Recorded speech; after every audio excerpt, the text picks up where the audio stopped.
안녕하십니까? 네, 한번 모시고 싶었는데 이렇게 뵙게 돼서 예, 반갑습니다. 반갑습니다. 자, 어제 오늘 계속해서 과학기술계 간담회를 이어가고 계세요. 자, 과학기술계 발전을 위해서 규제 철폐가 가장 중요하다 이런 얘기 하셨다고 들었는데 어떤 의미입니까? 지금 대한민국이 트럼프 시대를 맞아가지고 지렛대로 삼을 수 있는 과학기술이 많이 필요로 합니다. 네. 왜냐하면 국제 간의 경쟁 속에서 이제 트럼프 일방주의에 맞설 수 있으려면은 대한민국이 공급망 체인에서 할 수 있는 역할이 있다는 걸 보여줘야 되거든요. 네. 그런데 이 대전을 중심으로 해가지고 LG 에너지솔루션이라든지 아니면 여러 그 과학기술 기업과 연구원들이 네. 그 선봉에 서야 된다고 생각하기 때문에 오늘 네. 대전에 와가지고 많은 곳들을 방문하고 찾아뵀습니다. 네. 근데 개혁신당 입장에서 보면 최근에 원내 정당 가운데 처음으로 당내 선관위 꾸리셨죠. 그래서 사실상 후보 등록도 하셨다고 들었는데 그렇다면 오늘 방문 조기 대선을 염두에 둔 행보다 이렇게 봐도 되겠습니까?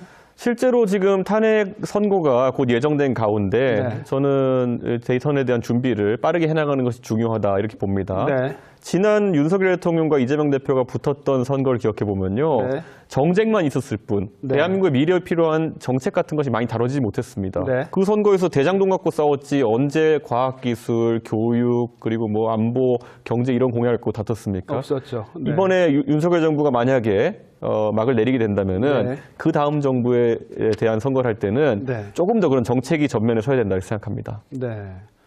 좀 더 근본적인 질문으로 들어가서 예. 조기 대선이 치러지려면 윤 대통령 탄핵이 이루어져야 되잖아요. 예. 탄핵이 인용될 거라고 확신하십니까? 아무래도 지금 발생한 상황이 네. 계엄이라는 그런 중차대한 상황이고 내란이라고 이제 우리가 그걸 다루고 있기 때문에 네. 헌법재판소에서 지난번에 박근혜 대통령 탄핵 때 다뤘던 혐의보다 훨씬 더 중한 것을 다루고 있는 것은 확실해 네. 보입니다. 그렇기 때문에 그때도 만장일치로 탄핵이 나왔기 때문에 네. 이번에도 이런 불법적인 계엄에 대해 가지고는 탄핵이 나올 수밖에 없다 이렇게 생각합니다. 네. 당초 원래는 내일쯤 선고가 이루어질 거다 이런 전망이 많았는데 네. 시기는 언제쯤 될 거라고 보세요? 이번에 사실 법원에서 지금까지의 관례와 다르게 구속 취소 결정 내린 것이 네. 사실상 좀 아쉽습니다. 네. 물론 법원은 존중해야겠지만은 그것 때문에 헌법재판소에서도 어느 정도의 냉각기가 필요하다고 생각하지 않을까 네. 그런 생각이 들고요. 그래서 저는 많은 분들은 다음 주를 예측하시긴 하지만은 네. 늦어지면 최대 다다음 주까지 갈 수도 있다 이런 생각을 하고 갈 있습니다. 수가 있다. 예. 보신다. 자. 이 의원님 모셨으니까 제가 정치현안 안 여쭤볼 예. 수가 없죠.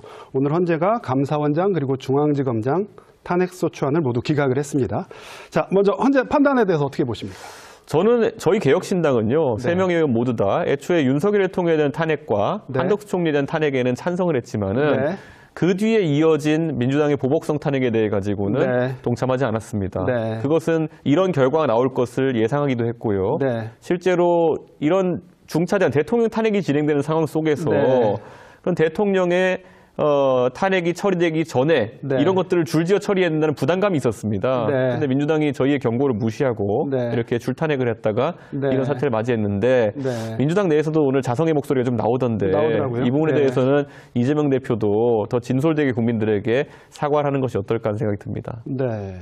그런 측면도 있지만 오늘 헌재가 탄핵소추를 기각을 하면서 그러면서 국회가 탄핵소추권을 남용한 건 아니다. 예, 맞습니다. 그거는 아무래도 봤거든요. 동의하십니까? 예, 저는 아무래도 그것은 네. 윤석열 대통령에 대한 탄핵이 사실 윤석열 대통령 쪽에서는 줄탄핵을 했기 때문에 네. 이런 것에 대한 경고성 의미로 경고성 계엄이다 그랬죠. 계엄을 했다라고 네. 주장하는데 사실 말이 안 되는 얘기인데 네. 혹시라도 오늘 결정이 윤석열 네. 대통령 측에다가 그런 잘못된 메시지를 줄까 봐 네. 아예 이 헌재에서 명시적으로 네. 그런 건 아니다라고 끄은 거로 보입니다. 네.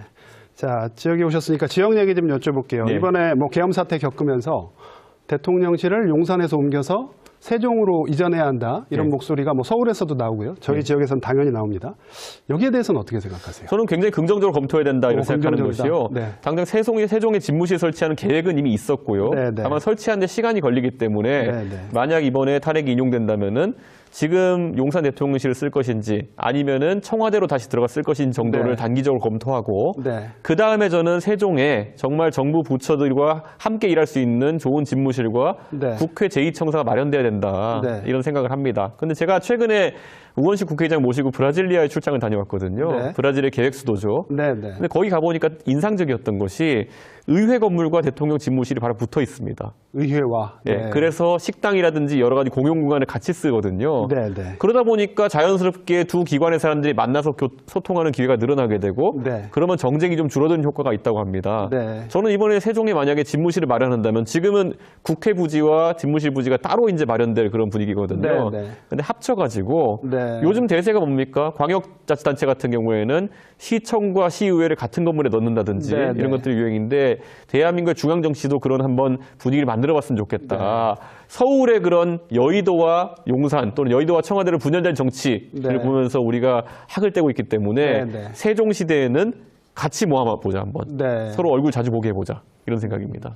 혹시 개혁신당 대선 후보가 되신다면 공약으로 내실 생각도 있습니까? 예, 제가 방금 말씀드린 것처럼 네, 저는 네. 세종에 충분히 서울과 같은 기능을 할 수 있는 의사당과 그리고 집무실 설치해야 되고요. 네, 네. 장기적으로는 꼭 그 두 기관뿐만 아니라 아직까지 과천이나 서울 중심부에 있는 여러 행정기관들이 모두 세종으로 모일 수 있게 해야 된다. 이런 생각을 갖고 있습니다. 네. 지역 정치 얘기 좀만 더 여쭤볼게요. 예. 4월 2일 날 재보선 선거가 있습니다. 예. 예, 우리 지역에서도 뭐 아산시장 그리고 광역의원 2명 뽑는 미니 선거지만 선거가 치러지는데 선거 결과를 한번 예측해 보신다면. 사실 아산 선거 같은 경우에는요, 네. 준수도권 민심이다라는 평가를 받고 있습니다. 네. 그래서 그 결과에 규추가 주목되고요. 네, 무엇보다도 젊은 세대가 또 많이 이주해온 곳입니다. 그래서 네. 젊은 세대 표심도 확인해 볼 수 있는데, 네. 사실 귀책 사유가 이제 사실 국민의힘 쪽에 있는 것이기 그렇죠. 때문에 네. 그것 때문에 선거 결과가 어떻게 나올지는 좀 지켜봐야겠습니다만, 네. 저는 조기 대선의 전초전 성격이 되는 만큼 네, 네. 아마 충청권의 표심에 많은 사람들이 주목할 거로 보이고 항상 네. 충청권은 캐스팅 보터 역할을 해왔습니다. 네, 네. 그래서 이 탄핵 사태에 대해서 또 계엄 사태에 대해서 아주 엄중한 평가가 나올 걸로 예상됩니다. 혹시 이번 재보궐선거에 개혁신당도 후보를 냅니까? 저희가 아산시장 후보를 낼 계획은 없는 걸로 알고 있습니다. 네. 자, 마지막 질문 드릴게요. 예. 뭐 출마 선언 사실상 하신 셈인데 네. 이후에 첫 지방 일정이 대전이었던 거죠. 네. 네. 자, 그만큼 뭐 대선이 됐던 선거에서 충청권의 의미를 한번 좀 짚어주신다면요. 오랜만에 이제 차를 타고 갑천변을 달려보니까요. 네. 제가 사실 성인이 되자마자 카이스트 다니면서 네. 어운동, 궁동 이런 곳에서 밤늦게까지 친구들과 교류하고 이랬던 기억이 새록새록 납니다. 네. 그런데 사실 그때와 같이 한결같은 부분이 있어서 반갑고 한편으로는 조금 더 발전했은 부분이 있어가지고 아쉬운 부분도 있습니다. 네. 그런데 제가 첫 행보로 지방 행보를 대전으로 온 것은 네. 과학기술이 중심에 서는 국가를 만들어야 된다라는 네. 생각을 하기 때문입니다. 과학기술이 중심이 되는 국가가 되면은 네. 당연히 대전과 충청이 중심에 서게 됩니다. 네. 그 점을 아마 충청 지역민들께서는 알아주셨으면 합니다. 네. 알겠습니다. 오늘 말씀 여기까지 듣겠습니다. 예, 고맙습니다. 감사합니다. 대선 출마를 공식화한 개혁신당 이준석 의원은 첫 방문지로 대전을 택했습니다. 젊은 연구자들의 창의적인 활동을 강조하며 찾은 2차 전지 개발업체에선 기술 개발에 걸림돌이 되는 규제가 많다는 현장의 목소리를 들었습니다. 대한민국이 미래를 이끌어갈 핵심 산업이긴 한데 아직 반도체 특별법 이런 것처럼 저희 2차 전지만을 위한 법은 사실 없습니다. 이 의원은 탄핵 정국으로 과학기술 분야 입법이 늦어지고 있다며 규제 정비를 약속했습니다. 국제사회에서 경쟁하는 데 있어가지고 다른 나라에서 비슷한 경쟁을 하는 기업들이 받는 규제와 그리고 지원에 부족함이 없게 하자는 것이 저희 개혁신당의 취지입니다. 현장 방문 뒤 기자들과 만난 자리에서는 감사원장 등에 대한 탄핵소추안이 기각된 데 대해 과잉 탄핵이었다며 민주당 등이 입장을 밝혀야 한다고 지적했고 세종에는 청와대와 용산, 국회를 한 공간으로 잇는 명품 대통령 집무실을 설치해야 한다며 대통령실 세종시 이전에 힘을 실었습니다. 행정중심 복합도시가 국민 통합의 장이 되기 위해 가지고는 단순히 집무실 설치한다 수준의 아이디어를 넘어서는 그런 아이디어들이 나와야 된다 생각합니다. 이어진 대학 강연회에서는 젊은이들의 적극적인 정치 참여가 세상을 바꿀 수 있다며 40대 기술론으로 표심을 공략했습니다. 이 의원은 차기 대선당 예비후보로 단독 입후보했으며 개혁신당은 오는 16일과 17일 당원 찬반 투표를 통해 대선 후보 여부를 결정할 예정입니다. KBS 뉴스